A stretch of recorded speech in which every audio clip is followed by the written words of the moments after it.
All right. Thank you all for convening this emergency board meeting this afternoon. As you all know, the crisis facing us is revolved around the safety and efficacy of our flagship products to include Octagam 5% and Octagam 10%. As the founder of Octapharma, or yes, I think it's important that we all come together to present solutions in order to help us navigate beyond the regulatory challenges that we're currently facing to restore trust among stakeholders and, of course, to safeguard the long-term viability of our product. So with that, I will go ahead and open it up to all of you. And thank you. Thank you, Mr. Margier. So I just wanted to touch on some of the actions that I've taken before we get into some solutions from our colleagues. So once I figured out this crisis was happening, I went ahead and did a TG assay. And this essentially assesses the potential coagulation potency, which of course is crucial in analyzing affected batches, understanding the root cause of the crisis, things like that. So I just wanted to give you all a little bit of context before we dive into some solutions. Thank you for that update, Dr. Jurgen. I think that we need to go back to the root cause of what is going on with this issue. I think we need to be really aggressive in figuring out what exactly is happening in the fractionation process. And by analyzing that and figuring out what the underlying issues are, it will really help us out in the end. It may be complex and costly, but at the end of the day, we really want to make sure that we're providing that information to the FDA and to the other agencies so that they know that we're serious about making sure our product is safe. In my opinion, I definitely think that we have to return to previous procedures where we can restore the company's name and credibility. And for me, the only reason to do this is to go through a production process and reset option. Dr. Jurgen, Dr. Rumpeters, and Alfred, thank you all for your insights and ideas. Alfred, I'd like to touch on your solution first.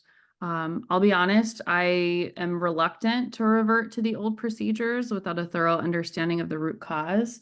So I think that your solution that you put forth is unreasonable. In fact, I'd prefer to continue with the current processes, but with adjustments in place based on findings of an investigation.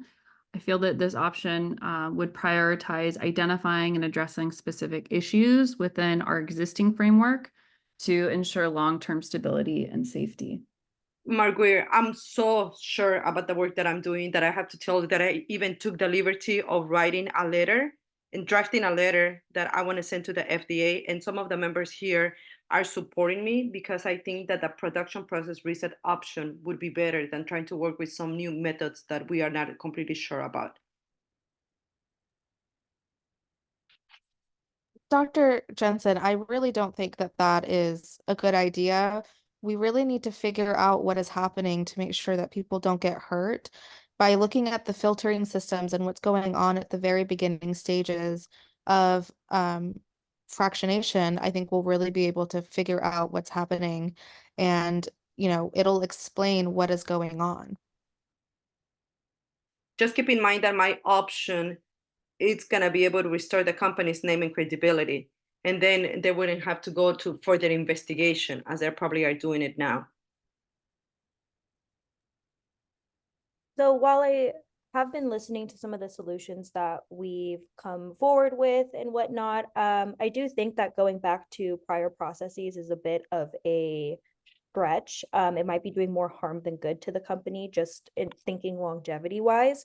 I do think that us for conducting a solution is not really the best idea. I do think we should go to our different stakeholders that we have, investors, consumers, people like that, just to see how they are feeling about this crisis, because right now we're looking at it from an internal point of view, where I think we do need some external input in order to come up with a viable solution that benefits both the consumers as well as our company. So I do think that we should, put a pin in it for tonight and see what we can figure out moving forward. What do y'all think? That's fine with me.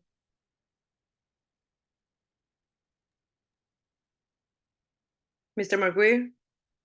Agreed. Pending Dr. Rumpeter's approval, I can go ahead and make that happen, as early as tomorrow. I'm good with that. Okay, great. Be on the lookout for more information, on our next meeting. And thank you all again for coming together at such short notice.